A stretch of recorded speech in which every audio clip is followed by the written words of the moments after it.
వి gold trusted gold buyers మీరు తాకట్టు పెట్టిన బంగారాన్ని విడిపించి ఈ రోజు ఉన్న మార్కెట్ ధరకు కొనబడును. గతంలో మీ బీఆర్ఎస్ ప్రభుత్వం ఉంది, ఇప్పుడు కాంగ్రెస్ ప్రభుత్వం ఉంది. అంటే అప్పుడు అధికారంలో ఉన్నప్పుడు ఆవిడ బీఆర్ఎస్ తో ఉన్నారు, ఇప్పుడు కాంగ్రెస్ అధికారంలోకి వచ్చిన తర్వాత కాంగ్రెస్ లోకి మారారు. అయితే అప్పుడు మేయర్ గారి పరిపాలన కావచ్చు, వ్యవహార శైలి, పనితీరు ఎలా ఉంది, ఇప్పుడు ఎలా ఉంది?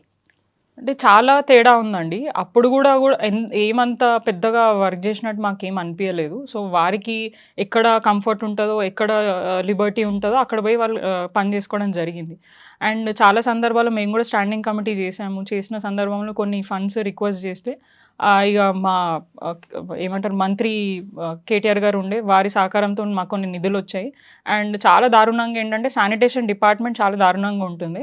సో, అప్పుడు బీఆర్ఎస్ ఉన్నప్పుడు మేము కొన్ని కమిటీస్ వేసుకున్నాం. అడ్వర్టైజ్మెంట్ వింగ్ ఒకటి, శానిటేషన్ వింగ్ ఒకటి అని వేసుకొని సపరేట్‌గా అసలు ఏం జరుగుతుంది దాని వెనుక చాలా ఏమంటారు బయటి వ్యక్తులు మాత్రమే లాభపడుతున్నారు. జీహెచ్ఎంసీకి ఎటువంటి లాభం రావట్లేదు అని దాని మీద ఒక కమిటీ వేసుకొని డీప్‌గా డిస్కషన్ చేద్దాము అండ్ దాని మీద చర్చ చేద్దాము ఏంటి అని చెప్పేసి ప్రయత్నం చేసినాం. అప్పుడు బీఆర్ఎస్ ఉన్నప్పుడు మాత్రం చాలా ఏంటంటే ఇంట్రెస్టింగ్‌గా తను ఆ సబ్జెక్ట్స్‌ని తీసుకొని మంచి మీటింగ్స్ పెట్టడం జరిగింది. బట్ ఎప్పుడైతే గవర్నమెంట్ చేంజ్ అయిందో ఇక దాని గురించి వదిలేయడం జరిగింది. దాని మీద ఎటువంటి డిస్కషన్ లేదు, మీటింగ్ లేదు, ఎటువంటి ప్రోగ్రెస్ అయితే ఏం లేదు. సో, క్లియర్‌గా అర్థమవుతుంది వాళ్ళు హైదరాబాద్ డెవలప్మెంట్ గురించి కాదు, సెల్ఫ్ డెవలప్మెంట్ గురించి పనిచేస్తున్నారని అది మాత్రం కనిపిస్తుంది. ఎందుకంటే గతంలో కేటీఆర్ గారు ఉన్నప్పుడు ఎటువంటి కరప్షన్‌కి స్కోప్ ఇవ్వలేదు. బట్ ఇప్పుడు చూస్తే క్లియర్‌గా ఎక్కడ చూసినా కూడా మీరు పైసలు లేనిదే పని జరగట్లేదు అక్కడ. పర్సంటేజుల మీదనే అక్కడ వర్క్ జరుగుతుంది. ఎవరు ఎంత పర్సంటేజ్ ఇస్తే అంతమంది వాళ్ళకి మాత్రమే ఫైల్స్ మూవ్ అవుతున్నాయి, వాళ్ళకి మాత్రమే పనులు జరుగుతున్నాయి అనేది అక్కడ ఉన్న వాళ్ళు ఏమంటారు జీహెచ్ఎంసీ పరిధిలో ఉన్నవారు ఆఫీస్లో కానివ్వండి, ఆ సరౌండింగ్స్లో ఉన్న కొంతమంది పెద్ద వ్యక్తులు మాట్లాడడం క్లియర్గా జరుగుతుంది. అంటే వాళ్ళకి సంబంధించిన వాళ్ళు, బయట వాళ్ళకి ఎవరో మూడో వ్యక్తి కాదు, అక్కడ సరౌండింగ్స్లో రెగ్యులర్గా అక్కడికి వెళ్ళి వచ్చే వాళ్ళకే అట్లాంటి విషయాలు జరుగుతున్నాయి. అంటే మాకు కామన్గా ఒక రిప్రజెంటేటివ్ అయి ఉండి మేము మేయర్ గారు ముందేమో అసలు ఎప్పుడో ఒకసారి మేయర్ గారు ఫోన్ ఎత్తుతుండే, కానీ ఇప్పుడు లేదు. అండ్ రీసెంట్గా కొంచెం ఏమంటారు తనకి పడిపోయిన సిచ్యువేషన్ ఉండే నాగార్జున సర్కిల్ దగ్గర. అప్పుడు ఒక మహిళ మేయర్ అని ఇదితోని కన్సర్న్తోని మేము మేయర్ గారిని కాల్ చేసి ఎట్లుంది మీ హెల్త్ ఏంటి అని అడగడం జరిగింది. సో, మాకున్న కన్సర్న్ కూడా మేయర్ గారికి లేకుండా అయిపోయింది. అట్లా మమ్మల్ని అంత దారుణంగా పోలీస్ డిపార్ట్మెంట్ వాళ్ళు చేస్తుంటే అంటే వారే చెప్పారంట పోలీస్ స్టేషన్కి తీసుకెళ్ళిన తర్వాత, వదిలేయండి సార్ మేము ఏం చేస్తున్నాము, కేవలం మేము ప్రశ్నిస్తున్నాము, అక్కడ ఎటువంటి ఇష్యూ కూడా చేస్తలేరు కదా అంటే, లేదు మాకు మేయర్ గారు ఇన్స్ట్రక్షన్స్ ఇచ్చారు, ఖచ్చితంగా కౌన్సిల్ అయిపోయేదాకా మిమ్మల్ని బయటికి అంటే వదలొద్దు, అయితే కౌన్సిల్ హాల్కి తీసుకురండి, లేదంటే వాళ్ళని అక్కడే పెట్టండి అని చెప్పేసి చెప్పడం జరిగింది అని అంటున్నారు. కానీ ఇన్ని సంవత్సరాల ఏమంటారు జిహెచ్ఎంసీ హిస్టరీలో ఎప్పుడు కూడా ఇట్లాంటి సిచ్యువేషన్ మేము ఫేస్ చేయాలి. గతంలో కూడా బీజేపీ కార్పొరేటర్లు వచ్చి లొల్లి చేసిండ్రు, చాలా గొడవలు అయినాయి.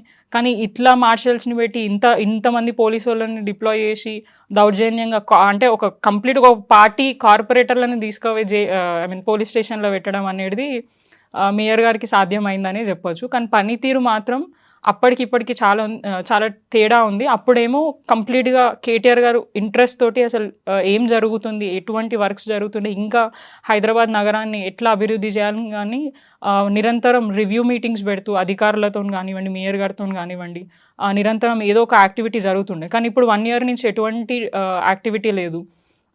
సంబంధం లేని మినిస్టర్స్ కూర్చొని రివ్యూ మీటింగ్స్ చేస్తున్నారు, వాళ్ళకి ఆ సబ్జెక్ట్ తెలియదు. అండ్ మోర్ ఓవర్ మనకి మున్సిపల్ మంత్రిగా ఉన్నది సీఎం రేవంత్ రెడ్డి గారు. ఇప్పుడు దాకా మేయర్ గారితో కూర్చొని ఒక రివ్యూ మీటింగ్ అధికారులతో చేసింది లేదు, ఏం జరుగుతుంది హైదరాబాద్లో అని. సో, హైదరాబాద్లో డెవలప్మెంట్ కంటే మనం చూడొచ్చు డెమాలిషన్స్ ఎక్కువ జరుగుతున్నాయి ఓవరాల్గా. సో, ఎక్కడ చూసినా హైదరాబాద్లో డెవలప్మెంట్ అంటే మనం కట్టడాలని అనుకుంటాం, కానీ కాంగ్రెస్ ప్రభుత్వ హయాంలో కూలగొట్టడం అనేది వీళ్ళు మాత్రమే చరిత్రలో నిలిచిపోయే విధంగా పనిచేస్తున్నారు. అంటే యాక్చువల్గా ప్రజలు దాన్ని స్వాగతించాలి, కానీ ఇంత దారుణంగా వ్యతిరేకించే విధంగా ఉండొద్దు అనేది మా ఉద్దేశం. మీ బీఆర్ఎస్ ప్రభుత్వంలో కేటీఆర్ మున్సిపల్ శాఖ మంత్రిగా ఉండేవారు, జిహెచ్ఎంసీ మీద స్పెషల్ ఫోకస్ ఉండేది. ఇప్పుడు కాంగ్రెస్ ప్రభుత్వం అధికారంలోకి వచ్చి ఏడాది గడిచిపోయినా కానీ ఇంతవరకు ఒక్క మున్సిపల్ శాఖ మంత్రి లేరు. ఈ ఎఫెక్ట్ అనేది జిహెచ్ఎంసీ మీద, హైదరాబాద్ అభివృద్ధి మీద ఎలా ఉందంటారు? డెఫినెట్గా అండి, మీరు చూసుకోవచ్చు క్లియర్గానే మనకి తెలుస్తుంది హైదరాబాద్ డెవలప్మెంట్ ఎట్లా జరుగుతుంది ఏంటి అని. మీరు అన్నట్టు కేటీఆర్ గారు ఉన్నప్పుడు ఖచ్చితంగా వారంకైనా నెలకి 2-3 సార్లైనా రివ్యూ మీటింగ్స్ పెట్టడం జరుగుతుంది. హెచ్ఎండిఏ పరిధిలో ఉన్న సబ్జెక్ట్సే కానివ్వండి, జిహెచ్ఎంసీలో ఉన్న కమిషనర్ గారితోని అందరితో రివ్యూ మీటింగ్స్ పెట్టి అన్ని డెవలప్మెంట్స్ కీన్గా అబ్జర్వ్ చేస్తూ వెళ్తుండే ముందుకి. ఇప్పుడు 1 ఇయర్ నుంచి మంత్రి గారు లేరు. అండ్ ఉన్న సీఎం రేవంత్ రెడ్డి కనీసం అంటే ఆయన దగ్గర శాఖ ఉంది, ఇంకా అభివృద్ధి జరుగుతుందేమో అని మేము స్టార్టింగ్లో అనుకున్నాం. కానీ ఇప్పుడు దాకా ఒక రూపాయి పని కాలేదు. పని కాకపోవడంతో పాటు ఇంకా హైదరాబాద్ రియల్ ఎస్టేటే కానివ్వండి, డెవలప్మెంటే కానివ్వండి అంతా కూడా కుప్పగూలిపోయింది. ఎక్కడ చూసినా కూడా అంతా కింద పడుతుంది తప్ప పైకి మాత్రం లేస్తలేదు. అండ్ ఏదైతే హైదరాబాద్ బ్రాండ్ని పెంచే విధంగా కేటీఆర్ గారు కష్టపడినరో దాన్ని ఈ 1 ఇయర్ కాలంలో కంప్లీట్గా డిస్ట్రాయ్ చేసిండ్రు. అంటే రేవంత్ రెడ్డి గారిని అంటే మా పార్టీ నాయకులు అన్నట్టు అనుముల రేవంత్ రెడ్డి కాదు, అబద్ధాల రేవంత్ రెడ్డి, ఎగ్గొట్టే రేవంత్ రెడ్డి. పేర్లు మాత్రం కరెక్ట్గా సరిపోయినాయి. నాకు ఏతోని ఏదైతే పెట్టినారో అదే జరుగుతుంది. అండ్ 3D పాలిటిక్స్ జరుగుతున్నాయి ఇక్కడ. ఎట్లా అంటే డిస్ట్రాక్షన్, డెస్ట్రాయ్ అండ్ డిస్ట్రక్షన్ లాగా, డైవర్షన్ లాగా ఇప్పుడు ఉన్న ప్రభుత్వం నడుస్తుంది. అయితే డిస్ట్రాక్షన్ చేయాలి, లేదంటే డైవర్ట్ చేయాలి, లేదా డిస్ట్రాయ్ చేయాలి. ఈ 3 పనులతోనే 1 ఇయర్ నుంచి కాలం గడుపుతున్నారు తప్ప ఎక్కడ కూడా అభివృద్ధి మాత్రం జరగట్లేదు. ప్రజలు ఎదురు చూస్తున్నారు. ఇచ్చిన గ్యారంటీల మీద ఎటువంటి ఏమంటారు ప్రాపర్ ఇన్ఫర్మేషన్ ఉండదు. హైదరాబాద్ నగరంలో మీరు చెప్పింది ఏంటి, మహిళలకి 2500 ఇస్తా అన్నారు, పెన్షన్లు పెంచుతా అన్నారు, అండ్ స్కూటీలు విద్యార్థులకు స్కూటీలు ఇస్తా అని చెప్పినారు, అండ్ 200 యూనిట్ కరెంట్ అన్నారు. అది పూర్తి స్థాయిగా ఇంప్లిమెంట్ లేదు. మీరు గ్రౌండ్కి వెళ్ళి చూస్తే క్లియర్గా తెలుస్తుంది. అంటే కేవలం మేము ఏదో ఒక పార్టీగా ఇవన్నీ విమర్శిస్తున్నారు అనుకుంటున్నారు, కానీ మీరు వెళ్ళి చూస్తే ప్రతి ఒక్క ఛానల్లో రేవంత్ రెడ్డి గారిని ఇట్లా ఘోరంగా తిట్టడం అనేది మేము హిస్టరీలో ఫస్ట్ టైం ఒక సీఎం గారిని 1 ఇయర్ టర్మ్లోనే ఇంత దరిద్రంగా తిట్టడం అనేది ఇప్పుడే చూస్తున్నాం. సో వారు కనీసం ఇప్పటికైనా ఇంకా 4 ఏళ్ల సమయం ఉంది, ఇప్పటికైనా కళ్ళు తెరిచి ప్రజలకి ఎటువంటి అవసరాలు కావాలో దాని మీద దృష్టి సాధిస్తే బాగుంటుందని మేము అనుకుంటున్నాం. ఎప్పుడు చూసిన ఫ్యామిలీని అంటే అంటే అప్పుడు ఆయన ఏమంటారు అపోజిషన్లో ఉన్నప్పుడు తిట్టి రాజకీయాలు చేస్తూ ఇప్పుడు ఈ పొజిషన్లో వచ్చి కనీసం ఇప్పుడు రేవంత్ రెడ్డి సీఎం గారు ఉన్నప్పుడు కూడా అదే వైఖరి అంటే ఒక సీఎంగా ఆ హోదా ఏమంటారు దర్పం అనేది చూపించట్లేదు. ఇంకా చిల్లర రాజకీయాలు చేస్తూ ఆ మైక్ల ముందు ఎప్పుడు చూసినా కేసీఆర్ గారిని తిట్టడం, పార్టీ నాయకులను తిట్టడం, చిన్నపిల్లల ముందు అడ్డమైన మాటలు మాట్లాడడం, ఇవన్నీ కూడా రేవంత్ రెడ్డి గారికే సాధ్యము. అది ఇట్లా చేస్తే ఇంకా కూడా పైకి వెళ్తా అని అనుకుంటున్నారు, కానీ ఆ పొజిషన్కి వచ్చినాక అట్లాంటి వైఖరి మాత్రం ప్రజలు ఎవరు యాక్సెప్ట్ చేయరు. సో తెలుసుకొని కొంచెం వారి పరిపాలన విధానం చేంజ్ చేసుకుంటే బాగుంటుందని నేను అనుకుంటున్నాను. గ్రేటర్ హైదరాబాద్ మున్సిపల్ కార్పొరేషన్ జిహెచ్ఎంసీకి కార్పొరేటర్స్, మేయర్ ఎంత కీలకమో జిహెచ్ఎంసీ కమిషనర్ కూడా అంతే కీలకం. గతంలో ఆమ్రపాలి గారు ఉండేవారు, ఆవిడ ఇప్పుడు ఏపీకి వెళ్ళిపోయారు. కొత్తగా ఐఏఎస్ ఇలంబర్తి గారు వచ్చారు.